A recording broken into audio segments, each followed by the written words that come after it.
Hi, I'm James Joyner, and I'll be showing off my prototype for Automatons, my attempt at translating the auto chess genre of video games into a board game. I don't have finalized assets yet, since I'm working on a solo project and I've been working mainly on the mechanics of the game, but the game is fully fleshed out and playable, and I'll be adding more art assets as the development continues, since that's the biggest part I have left to develop. So I wanted to build a single-player narrative revolving around climate change.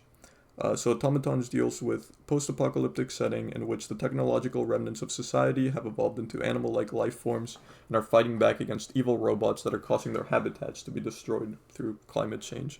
So the player leads their army through 3 levels, hoping to destroy the evil robots' factory and save the planet.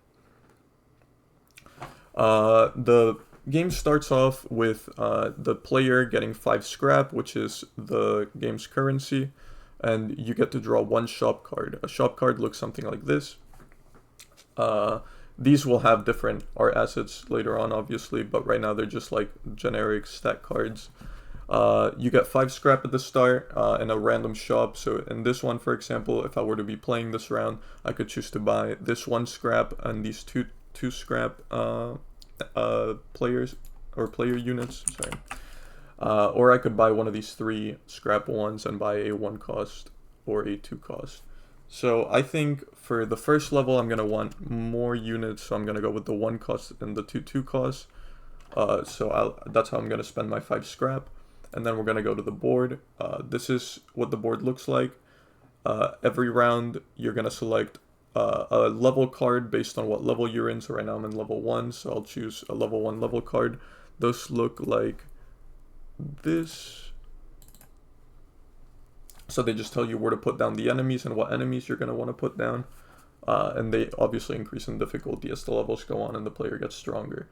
So let's do this level 1 card, for example. We're going to spawn in the enemies as you would if you were playing the game on a real board. And then I'm going to spawn in my 3 player units. And I can choose to put them down in the back 2 rows, the bottom 2 rows, wherever I want. So since this is my 2 range unit, and I think I'm going to want to take out a tanky unit first, I'm going to put this one down here. I'm going to put my tank here so my ranged unit doesn't get targeted. And I'm going to put down my other tank unit here, since I think I'm going to be able to kill this guy in my first round, which I will be able to. So now, after I put down my units, I get my first turn, since the player always moves first.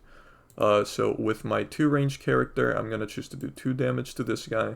And then with this guy, I'm going to do 1 damage to this guy. So this guy's going to be taken out. 3 HP gone. And you can attack and move on the same turn if you so wish. So I'm going to move this guy who hasn't attacked yet up 1, and I'm going to attack this guy. This guy's going to be taken out. And then, so this guy doesn't get targeted immediately by this guy.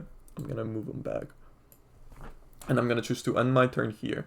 Now it's the enemy's turn. Enemies will always move towards the closest allied player 1 tile. If there's more than 1 allied player that's the same distance from an enemy, they will choose to go towards the lowest HP allied unit, since that would be the easiest one to kill. And the tiebreaker after that would be a dice roll, like random chance. So these 2 are going to move closer 1 tile towards the ally, or the player allied units. And this one can't attack. This one has 2 range, so it's going to choose to attack one of the allied units. So it'll attack this one and do 1 damage. So this one's at 2 HP now, and this one can't attack. This one will move 1 tile, and then the enemy turn is over. So now it's my turn again. I will choose to move this guy up once, and this guy up once. So I will do 2 damage with this guy to this guy, and 1 damage with this guy to this guy, so this guy will be taken out. And then this guy will move up once and do 1 damage to this guy, so he'll be taken out.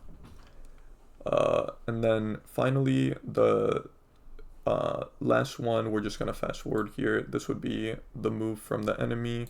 You can move your 3 allied players forward, move from the enemy, 3 forward. And I don't think the enemy's gotten a chance to attack in this round, but if the enemy were, for example, here and it were the enemy's turn, he would move 1 and attack this one, for example. He would lose 1 HP, and then it would be my turn again.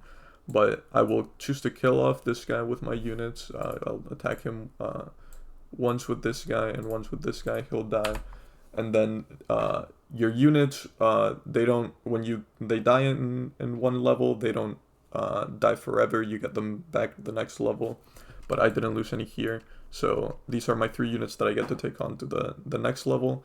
And I will draw another shop card that will look, again, something like this. And I will get 1 scrap for every HP that I did to the enemies.